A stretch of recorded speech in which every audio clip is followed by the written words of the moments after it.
Shalom, que Dieu vous bénisse. Et je voudrais vous parler via cette vidéo d'une chose que j'ai constatée dans beaucoup d'églises. On parle de prophétie, on parle de révélation, on parle de miracles, on parle de guérison, de prospérité, mais on oublie une chose essentielle pour laquelle Jésus-Christ est venu sur la terre et est mort pour nous à la croix, le péché.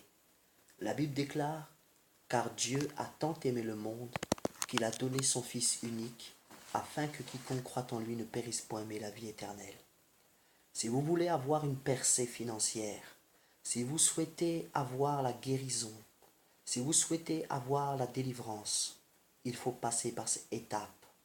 L'étape de passer des ténèbres à la lumière, d'être délivré du péché. Je vais vous parler du péché aujourd'hui. Écoutez bien. La Bible déclare, nous parle en 2 Pierre, le chapitre 2, le verset 16, d'un péché grave qu'on appelle la transgression.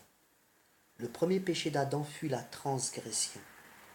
La transgression, en grec, se dit paranomia. Paranomia qui s'écrit P-A-R-A-N-O-M-I-A et qui veut dire un viol de la loi. La transgression signifie un acte de péché volontaire. Un acte de péché qui est en fait une violation des commandements de Dieu. Alléluia. Ce péché-là a poussé Adam, ce péché a été commis par Adam, a poussé Adam à détruire la relation qu'il avait avec Dieu. En Exode 34, verset 7, ou si l'on veut, en Exode chapitre 20, verset 5, la Bible nous parle d'un péché qu'on appelle l'iniquité. Et ainsi l'Éternel dira dans ce passage de Exode 20, verset 5, « Je suis l'Éternel qui punit l'iniquité des pères sur les enfants. » Il y a certaines conséquences qu'une personne peut vivre, certains blocages, certaines maladies qui peuvent arriver dans la vie d'une personne, certaines oppressions, obsessions, certaines attaques démoniaques qui peuvent arriver dans la vie de quelqu'un, non pas parce que cette personne a commis un péché, mais simplement parce que cette personne répète les péchés que ses parents ont commis ou les conséquences des péchés de nos parents retombent sur nos têtes. Jésus-Christ est venu pour nous libérer. Amen. Iniquité se dit en grec avon, A-V-O-N, et signifie perversité, dépravation. Et lorsqu'on parle de perversité, c'est une chose grave, on parle ainsi de rébellion. Il y a en Matthieu 6, verset 14, un péché qu'on appelle l'offense. L'offense qui se dit en grec paraptoma. Paraptoma, P-A-R-A-P-T-O-M-A, et qui signifie déviation de la vérité ou alors méfait. Un méfait envers ton prochain, un méfait envers Dieu. Faire du mal au Seigneur en faisant du mal à son prochain. Or, le premier commandement de la Bible que Jésus nous a donné est ceci. Tu aimeras l'Éternel ton Dieu de tout ton cœur, de toute ton âme et de tout ton esprit. Et tu aimeras ton prochain comme toi-même. Il y a une chose que l'enfant de Dieu doit savoir, que tous les hommes de Dieu, les chrétiens, qui que tu sois, quels que soient tes titres d'abonnement, c'est la pratique de l'amour. L'amour est une chose primordiale dans le corps du Christ que nous devons rechercher avec Dieu, mais aussi envers notre prochain. Que Dieu vous bénisse. En Matthieu chapitre 3, verset 28, la Bible nous parle du péché.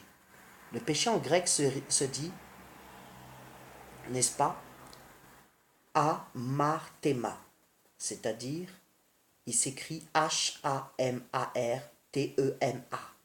qui signifie péché, mauvaise action. Donc, tout péché que tu puisses commettre est une mauvaise action, n'est-ce pas? n'est-ce pas? Mais Dieu nous a donné une clé pour être délivré de cette influence négative qu'on appelle le péché. La seule autorisation qu'un démon, qu'un sorcier, qu'une maladie puisse avoir pour entrer dans la vie d'une personne de façon diabolique, c'est le péché. Le péché est la porte d'entrée à tout démon, à tout sorcier, à tout ce qui vient du diable, n'est-ce pas? La première clé est la repentance. La repentance, si nous prenons Luc chapitre 5 verset 32, et se dit en grec métanoïa, qui veut dire changement de mentalité. Avant je péchais, et aujourd'hui je change de mentalité et je ne prends plus plaisir au péché.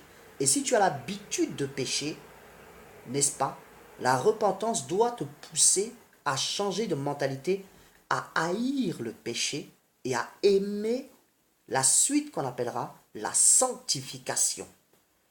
En 1 Thessaloniciens 4, verset 7, la Bible déclare que Dieu nous a appelés à la sanctification. La sanctification se dit en grec agiasmos, qui s'écrit H-A-G-I-A-S-M-A-S, et qui veut dire consécration du cœur. Alors si nous voulons la paix avec Dieu, si nous souhaitons recevoir de Dieu le meilleur que nous puissions recevoir, nous devons chercher la sanctification. Sans la sanctification, il est impossible de plaire à Dieu. Voici cette introduction que je vous ai donnée. Que Dieu vous bénisse, par sa puissance, soyez libérés du péché. Que ce soit la transgression qui est une violation de la loi, l'iniquité qui est un lien de péché ancestral ou parental, que ce soit l'offense qui soit faire du mal à son prochain, que ce soit simplement le péché qui est une habitude de pratiquer, n'est-ce pas, de pratiquer une mauvaise action. Si tu veux être libéré, le Seigneur t'ouvre les mains, il t'ouvre le cœur, il te tend les mains pour que tu viennes à lui. Je vais prier avec toi. Répète ces paroles après moi. Seigneur Jésus-Christ de Nazareth, nous venons vers toi afin de te demander pardon pour nos péchés, nos iniquités et nos transgressions, nos offenses et tout péché quel que soit, conscient ou inconscient. Pardonne-nous.